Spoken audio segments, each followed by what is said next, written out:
Radio Traveler. Radio Traveler. Around the world with RJ Shiffin. മനോഹരമായ ഒരു യാത്രയ്ക്ക് തുടക്കമാവുകയാണ്. Qatar's number 1 radio station radio Malayalam 98.6 radio traveller തുടങ്ങുമ്പോൾ RJ Shiffin കൂടെയുണ്ട്. ഇന്ന് എന്റെ കൂടെ 42 വർഷത്തോളമായി നമ്മുടെ ഖത്തറിലുള്ള ഒരു പ്രിയപ്പെട്ട വ്യക്തിയാണ് മുഹമ്മദ് പാറക്കടവ് എന്ന മാധ്യമപ്രവർത്തകൻ. 1978 മുതൽ 2009 വരെ 23 വർഷത്തോളം ഗൾഫ് മാധ്യമത്തിന്റെ ഖത്തറിലെ ലേഖകനായിരുന്നു. അങ്ങനെ ഒരുപാട് യാത്രകൾ ചെയ്ത ഒരു വ്യക്തി കൂടിയാണ്. അദ്ദേഹത്തെ നിറഞ്ഞ സ്നേഹത്തോടെ സ്വാഗതം ചെയ്യുകയാണ്. റേഡിയോ മലയാളം 98.6 സ്വാഗതം. സന്തോഷം. ഒരുപാട് യാത്രകൾ ഇത്രയും കാലത്തിനിടയിൽ മുഹമ്മദ് പാറക്കടവ് എന്ന താങ്കൾ നടത്തിയിട്ടുണ്ട്. ആദ്യത്തെ വിമാനയാത്രയും വിദേശയാത്രയും തൊഴിൽ തേടിയുള്ള ഖത്തർ യാത്ര തന്നെയായിരുന്നു. പിന്നീട് ഖത്തറിന്റെ പരിസരത്തിലുള്ള 6 GCC രാജ്യങ്ങളിൽ പോയി. അതാണ് ആദ്യത്തെ യാത്രാനുഭവം. GCC വിട്ടുപോയത് ഒന്ന് ഇറാനിലാണ്. ഇറാൻ കൾച്ചറൽ സെന്റർ, ഖത്തറിലുള്ള ഇറാൻ എംബസിയുടെ കീഴിലുള്ള ഇറാൻ കൾച്ചറൽ സെന്റർ ഒരുക്കിയ ഒരാഴ്ചത്തെ യാത്രയിൽ തെഹ്റാൻ നഗരത്തിൽ ഒരു 7 രാത്രികൾ കഴിച്ചുകൂട്ടാൻ സാധിച്ചു. അവിടെ മനോഹരമായ പൂവാടികളും സുന്ദരമായ ലൈബ്രറികളും ഒക്കെ ഉള്ള ഒരു രാജ്യമാണ്. ഒരു മാധ്യമപ്രവർത്തകൻ എന്ന നിലയിലൂടെയുള്ള ഒരു യാത്ര കൂടിയായിരുന്നു അല്ലേ? തീർച്ചയായും. അത് കഴിഞ്ഞിട്ട് എങ്ങോട്ടേക്കായിരുന്നു മറ്റൊരു യാത്ര? മറ്റൊരു യാത്രയിൽ ഞാൻ ഓർമ്മിക്കുന്നത് എന്റെ മകൻ ലണ്ടനിൽ പഠിച്ചിരുന്നു, സ്വാൻസി യൂണിവേഴ്സിറ്റിയിൽ. ആ സമയത്ത് ഭാര്യയുടെ കൂടെ ലണ്ടനിൽ പോയി. നമ്മൾ ചെറുപ്പത്തിലെ പ്രസംഗിക്കുന്ന ബക്കിംഗ്ഹാം കൊട്ടാരം എന്നൊക്കെ പറഞ്ഞ് ചെറുപ്പത്തിലെ പ്രസംഗിക്കുന്നുണ്ടല്ലോ. ബക്കിംഗ്ഹാം കൊട്ടാരം കണ്ടു. സമയത്തിന്റെ തന്നെ കേന്ദ്രമായ ഗ്രീനിച്ച് കണ്ടു. തെംസ് നദിയിലൂടെ ഒരു യാത്ര നടത്തി. പിന്നെ എന്നെ വളരെയേറെ അത്ഭുതപ്പെടുത്തിയൊരു കാര്യം, ബ്രിട്ടീഷ് പാർലമെന്റ് സമ്മേളനം നടക്കുന്ന സമയമായിരുന്നു. അപ്പോ പിന്നെ ബ്രിട്ടീഷ് രാജ്ഞി കൂടി വേദിയിലുണ്ട്. അപ്പോ ഒരു സന്ദർശന പാസ് ചോദിച്ചപ്പോ ഏതാണ്ട് ഒരു 2-3 മിനിറ്റ് കൊണ്ട് ഫോട്ടോ എടുത്ത് പെട്ടെന്ന് തന്നു. നമ്മുടെ നാട്ടിലേക്ക് ആണെങ്കിൽ ഒരുപാട് കാര്യങ്ങൾ ചെയ്യേണ്ടി വരും. പിന്നെ നമ്മളെ ഏറ്റവും കൂടുതൽ ആകർഷിച്ച ഒരു കാര്യം, അവിടെയുള്ള ഹൈപ്പർ മാർക്കറ്റുകളിൽ നിന്ന് സാധനം മേടിക്കുന്നത് ഉപഭോക്താവ് പോയി സാധനം മേടിക്കും, അദ്ദേഹം തന്നെ കണക്ക് കൂട്ടും, അദ്ദേഹം തന്നെ പേ ചെയ്യും, അദ്ദേഹം തന്നെ ബാക്കിയെടുക്കും. ഈ കട്ടുപോവുക തിരിച്ചു പോകുക എന്നുള്ള ചിന്തയെ അവർക്കില്ല. പിന്നെ നമ്മളൊരു ബസ്സിൽ കയറ്റുമ്പോൾ എന്നോട് ചോദിച്ചു, യു പെൻഷൻ ചോദിച്ചു. എന്ന് പറഞ്ഞാൽ സീനിയർ സിറ്റിസൺ. ഇപ്പൊ നാട്ടിലാണെങ്കിൽ ആധാർ കാർഡ് കാണാൻ, ഡേറ്റ് ഓഫ് ബർത്ത് കാണാൻ, ഒന്നുമില്ല. യു പെൻഷൻ, അത് വിശ്വസിച്ചു കയറിക്കൊന്ന് പറഞ്ഞു. അതിന്റെ ക്യാഷ് തന്നു. അതൊക്കെയാണ് ലണ്ടനിലെ ആകർഷിച്ച കാര്യങ്ങൾ. പിന്നെ കണക്കില്ലാത്ത മ്യൂസിയങ്ങൾ, ചരിത്ര സ്മാരകങ്ങൾ, അതൊക്കെയാണ് ആകർഷിച്ച കാര്യങ്ങൾ. നേരത്തെ പറഞ്ഞിട്ടുണ്ടായിരുന്നു സോമാലിയ ലാൻഡ് വിസിറ്റ് ചെയ്തൊരു കാര്യം. സോമാലിലാൻഡ് എന്ന രാജ്യം സോമാലിയയിൽ നിന്ന് തെറ്റിപ്പിരിഞ്ഞു പോയ രാഷ്ട്രമാണ്. സ്വന്തമായ പാസ്പോർട്ട്, സ്വന്തമായ നാണയം, സ്വന്തമായ ഭരണ വ്യവസ്ഥയൊക്കെയാണ് അവർക്കുള്ളത്. പിന്നെ അവരുടെ മുഖ്യമായ കയറ്റുമതി ആടാണ്. പ്രത്യേകിച്ചും ഹജ്ജ് സീസണിൽ അറക്കേണ്ട ആടിനെ അവരാണ് മുഖ്യമായും വിതരണം ചെയ്യുന്നത്. പിന്നെ അവിടെ ഞാൻ കണ്ടൊരു പ്രത്യേകത, പരമദരിദ്രരായ ജനങ്ങളാണ് അവിടെ ഉള്ളത്. പക്ഷേ ഡയോസ്പ്ര എന്ന് പറയുന്നൊരു വിഭാഗം UK-യിൽ, USA-യിൽ, കാനഡയിലൊക്കെ ജോലി ചെയ്ത് റിട്ടയർ ചെയ്ത് നല്ല കാശുണ്ടാക്കിയ ആളുകളും അവിടെ ഉണ്ട്. പിന്നെ രാജ്യത്തിന്റെ തലസ്ഥാനത്തിന്റെ പേര് ഹർഗേസ എന്നാണ്. ഞാൻ അവിടെ എത്തിപ്പെട്ടത് എങ്ങനെയാണെന്ന് വെച്ചാൽ, ഖത്തറിൽ വെച്ച് ഈ രാജ്യത്തെ പറ്റി 2 സുഹൃത്തുക്കൾ പറഞ്ഞു കേട്ടറിഞ്ഞിട്ട് പിന്നെ ഇവരുടെ മിനിസ്ട്രി ഓഫ് ഫോറിൻ അഫയേഴ്സിന് ഒരു മെമ്മോ അയച്ചു. ഞാൻ ഈ ഖത്തറിൽ ജീവിച്ചിരിക്കുന്ന ഒരു ഇന്ത്യൻ പത്രപ്രവർത്തകനാണ്, അറബിയും ഇംഗ്ലീഷും അറിയാം, നിങ്ങളെ രാജ്യം ഒന്ന് കാണണമെന്ന് ആഗ്രഹമുണ്ടെന്ന് പറഞ്ഞു. അപ്പോൾ വിദേശകാര്യ വകുപ്പിലെ ഒരു അംബാസഡർ റാബി മുഹമ്മദ് എന്ന് പറഞ്ഞൊരാൾ എന്നെ ബന്ധപ്പെട്ടു, വിസ അയച്ചു തന്നു. അവിടെ നേരിട്ട് വിമാന സർവീസ് ഇല്ല, ദുബൈയിൽ നിന്ന് ഫ്ലൈ ദുബൈ വഴി പോകണം. അർഗേസിലെത്തിയപ്പോൾ നമ്മുടെ പാസ്പോർട്ട് ഇമിഗ്രേഷൻ ഡിപ്പാർട്ട്മെന്റ് ഒക്കെ നല്ല ഒരു സ്റ്റേറ്റ് ഗസ്റ്റായി പരിഗണിച്ചിട്ട് പെട്ടെന്ന് ഇറക്കി തന്നു. പിന്നെ അവര് ഒരുക്കി തന്ന സ്വന്തം ചെലവിൽ ഒരു ഹോട്ടലിൽ താമസിച്ച് മറ്റൊരു സുഹൃത്തുണ്ടായിരുന്നു. ആ രാജ്യത്തിലെ പ്രസിഡന്റും പ്രധാനമന്ത്രിയും വെച്ച് എല്ലാ മന്ത്രിമാരെയും കണ്ടു. അതിലെ ഒരു വിദേശകാര്യമന്ത്രി ഞാൻ കേരളത്തിലാന്ന് പറഞ്ഞപ്പോ, കേരളത്തിലുള്ള ദാനിയൽ മാഷാണ് ഞങ്ങൾ ഇംഗ്ലീഷ് പഠിപ്പിച്ച് 40 വർഷം മുമ്പ് എന്ന് പറഞ്ഞു. അപ്പോൾ മലയാളമായിട്ടുള്ള ബന്ധം. പിന്നെ അവിടെ ഇല്ലാത്തത് ചികിത്സാ സൗകര്യങ്ങളാണ്. ഇതിന്റെ ഒരു മറുവശത്ത് എനിക്ക് വിസ അയച്ച് ആതിഥ്യം നൽകിയ അംബാസഡർ റാബി മുഹമ്മദ് അദ്ദേഹത്തിന്റെ ബന്ധുവിനെയും കൂട്ടി കോഴിക്കോട്ട് വന്ന് താമസിച്ച് ചികിത്സ തേടി. ഇപ്പൊ ഞാൻ കണ്ടത് അവിടുന്ന് വരുന്ന ഇംഗ്ലീഷ് മരുന്നിന്റെ ബില്ല് മുഴുവൻ നാട്ടിൽ സോമാലിലാൻഡിൽ നിന്ന് വരുത്തിയിട്ട് കോഴിക്കോട്ട് നിന്ന് മരുന്ന് മേടിച്ചുകൊണ്ട് അത്രയേറെ ക്ഷാമമാണ് അവിടെ ചികിത്സാ സൗകര്യങ്ങൾക്ക് ഹർഗേസയിൽ. പിന്നെ അവിടെ കണ്ട ഒരു പ്രത്യേകത എന്താണെന്ന് പറഞ്ഞാല് 100% മുസ്ലിം ജനസംഖ്യയാണ്. പിന്നെ അവിടെയുള്ള ഒരു പ്രത്യേകത, ഒരു ഡോളർ നമ്മുടെ ഒരു 10,000 ഉറുപ്പ്യേറ്റം വരും. ഒരു ചായ കുടിക്കണമെങ്കിൽ $10,000 അങ്ങനെ എന്തോ വരേണ്ടി വരും, ഷില്ലിങ്. പിന്നെ വളരെ ചെറിയ ശമ്പളത്തിന് ജോലി ചെയ്യുന്ന പാവപ്പെട്ട പണിക്കാരുണ്ട്, വലിയ ഉയർന്ന വീടുകളിൽ താമസിക്കുന്ന ആളുകളുണ്ട്. ഇങ്ങനെ 2 അറ്റങ്ങളുള്ള ഒരു രാജ്യമാണ് സോമാലിലാൻഡ്. ജിബൂട്ടി, സോമാലി, എത്യോപ്യ, ഈ രാജ്യങ്ങളും പിന്നെ ഉൾക്കടലുമാണ് അതിർത്തികൾ പങ്കിടുന്നത്. അവിടുത്തെ ഒരു പ്രത്യേക ഫുഡ് കൾച്ചർ അങ്ങനെയുണ്ടോ? ഫുഡ് കൾച്ചർ അവിടെയല്ല എന്നെ ആകർഷിച്ചത്.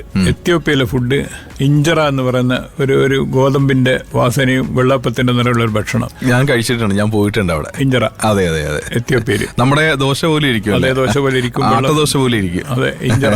അതെ അതെ അതെ. അപ്പൊ ഈ എത്യോപ്യയിലേക്ക് വരികയാണെങ്കിൽ എത്യോപ്യൻ കാഴ്ചകളിലൂടെ നമുക്കൊന്ന് പോയാലോ? എത്യോപ്യയിൽ എവിടെയൊക്കെയായിരുന്നു അന്ന് വിസിറ്റ് ചെയ്തത്? ഒന്ന് ഐക്യരാഷ്ട്രസഭയുടെ ആസ്ഥാനം, അവര് കാണിച്ചു തരുന്ന ദുർലഭം ചില സ്ഥലങ്ങളെ കണ്ടിട്ടുള്ളൂ. പെട്ടെന്ന് തിരിച്ചു പോന്നിരുന്നു. Okay okay okay okay. എന്റെ ഓർമ്മയിലുള്ള ഒരു രാജ്യം സുഡാനാണ്. സുഡാനിൽ ഞങ്ങളുടെ ആതിഥേയൻ ഉമർ ബഷീറിന്റെ അനുജൻ മേജർ ഡോക്ടർ അബ്ദുള്ള ഉമർ ബഷീർ ആയിരുന്നു. അദ്ദേഹം ഹൃദ്രോഗ ചികിത്സാ വിദഗ്ധനും മേജറും കൂടിയാണ്. അദ്ദേഹമായിരുന്നു ഞങ്ങളുടെ ആതിഥേയൻ. ഖത്തറിൽ വന്നപ്പോ സുഡാനിലെ അനേകം നേതാക്കന്മാർ, അവരുടെ നേതാവ് ഹസൻ തുറാബി, വാര്യ, പിന്നെ സാദിഖ് മഹദി, ഇവരൊക്കെ ഇന്റർവ്യൂ ചെയ്യാൻ കഴിഞ്ഞിരുന്നു. അപ്പൊ ഈ പത്ര കട്ടിങ്സ് ഒക്കെ കഴിച്ചപ്പോ അദ്ദേഹം എന്നോട് പറഞ്ഞു, ഞങ്ങളുടെ രാജ്യത്തെ പറ്റി ഞങ്ങളെക്കാൾ കൂടുതൽ വിവരം നിങ്ങൾക്കാണല്ലോ. അപ്പൊ എനിക്ക് പെട്ടെന്ന് വന്നത് അറബിക്കഥയിലെ മൂതം പറഞ്ഞ കഥയാണ്. പിന്നെ അച്യുതാനന്ദനും നായനാറൊക്കെ ഞങ്ങൾക്ക് അമ്മാവന്മാരെ പോലെയാണെന്ന് പറഞ്ഞൊരു ഡയലോഗ് ചൈനയില്.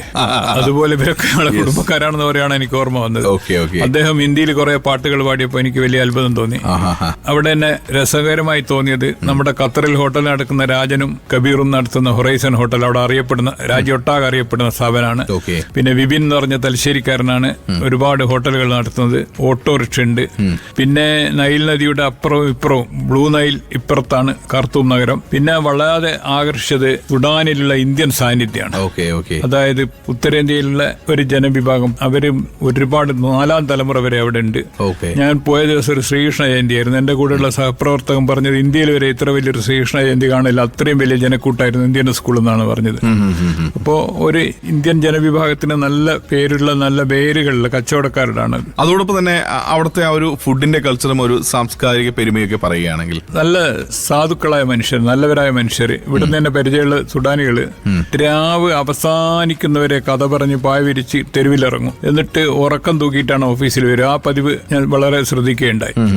ഉറക്കം തൂക്കിങ്ങാണ്ടാണ് ഓഫീസിൽ വരിക. പിന്നെ ഒരു മിസ്വാർ പോലതും ചവക്കുന്ന പതിവുണ്ട്. അതും കൂടി ആയാലും ഉറക്കം പൂർണ്ണമായി. പിന്നെ അവരുടെ ഒരു സംസ്കാരം, നിക്കാഹ് അധികവും നടക്കുക വെള്ളിയാഴ്ച ജുമാക്ക് ശേഷമാണ്. വധൂവരന്മാർ പള്ളിയിൽ വന്നിട്ട് അവിടെ നിന്നാണ് നിക്കാഹ് നടക്കുക. അപ്പോ ആ പള്ളിയുടെ പരിസരത്തുള്ള ബേക്കറികൾക്കൊക്കെ നല്ല കച്ചവടമായിരിക്കും. അപ്പൊ എന്തായാലും നമുക്ക് ഇനിയും കുറെ ആഫ്രിക്കൻ രാജ്യങ്ങൾ കൂടിയുണ്ട്. പെട്ടെന്ന് അത് ഒന്ന് പറയുകയാണെങ്കിൽ തൻസാനിയ, അവിടുത്തെ എയർപോർട്ടിന്റെ പേര് ദാറുസ്സലാം. കേൾക്കുമ്പോൾ തന്നെ രസമാണ്. അവിടുത്തെ മറ്റൊരു എയർപോർട്ട് കുളിരുകോരുന്ന പേരാണ്, കിളിമഞ്ചാരോ. 2 വർഷം മുമ്പ് ഞങ്ങള് Tanzania and Kilimanjaro, Darussalam, Zanzibar ഒക്കെ പോയിട്ടുണ്ടായിരുന്നു. അതെ, ഒരു വ്യാപാര പ്രമുഖന്റെ മീറ്റിംഗിൽ പങ്കെടുത്തപ്പോ ഞങ്ങള് തൂത്തുക്കുടിയിലേക്ക് കശുവണ്ടി കയറ്റുന്നുണ്ടെന്ന് പറഞ്ഞു. അപ്പൊ ഞാൻ പറഞ്ഞു, ബസ്രയിലേക്ക് ഈത്തക്കവയം കയറ്റാന്ന് പറഞ്ഞ പോലെ കേരളത്തിലേക്ക് ഞങ്ങൾ കയറ്റുന്നുണ്ടെന്ന് പറഞ്ഞു. പിന്നെ അവിടുത്തെ ഏറ്റവും വലിയ കോടീശ്വരൻ, 2ാമത്തെ യുവ കോടീശ്വരൻ മുഹമ്മദ് ദേബ്ജി എന്ന് പറഞ്ഞ ഗുജറാത്തി ഒറിജിനൽ ആളാണ്. മഹാകോടീശ്വരനാണ്, ഇന്ത്യൻ ഒറിജിനലാണ്. പിന്നെ നല്ല സമാധാനമുള്ള രാജ്യം, പേര് പോലെ തന്നെ സംസ്കാരമുള്ള ജനത. ഉഗാണ്ടയിൽ പോയിട്ടുണ്ട്.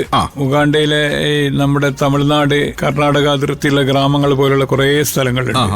പിന്നെ നമ്മൾ താമസിച്ച നാഷണൽ ഹോട്ടല് കോഴിക്കോട്ടൊക്കെ ഈ വലിയങ്ങാടി പോലുള്ള പച്ചക്കറി മാർക്കറ്റിന്റെ അടുത്തുള്ള ഒരു ഹോട്ടലിലായിരുന്നു താമസിച്ചത്. അപ്പൊ അവിടെയൊക്കെ ചെന്ന ഉടനെ പാസ്പോർട്ടും കാശും ഞങ്ങളെ ഏൽപ്പിച്ചില്ലെങ്കിൽ കട്ടുപോയാൽ ഞങ്ങൾ ഉത്തരവാദില്ല എന്ന് പറയും. പിന്നെ ഉഗാണ്ടയിലുള്ള ഒരു വലിയ പള്ളിയുണ്ട്, അത് സ്ഥാപിച്ചത് അതുപോലെ തന്നെ ഒരാളാകും. നമ്മുടെ ഈദി അമീൻ കൊടുത്ത സ്ഥലത്ത് ഖദ്ദാഫി പണിത പള്ളി. അപ്പൊ എങ്ങനെ ഉണ്ടാവും? ആ വലിയ പള്ളി 10-35,000 ആളുകൾക്ക് നിൽക്കാവുന്ന മുഖ്യമായ ഹോള്. പീസ് റേഡിയോ എന്ന് പറയുന്ന റേഡിയോ. പിന്നെ പ്രസിഡന്റ് ഭരണത്തിന്റെ ഓരോ വില്ലേജിലും പ്രസിഡന്റിന്റെ പ്രതിനിധി എന്ന് പറഞ്ഞിട്ട് ഒരാളുണ്ടാവും. നമ്മുടെ ഒരു വില്ലേജ് ഓഫീസറുടെ സ്ഥാനം ഉണ്ടാവും. അതാണ് ഞാൻ ശ്രദ്ധിച്ചൊരു കാര്യം.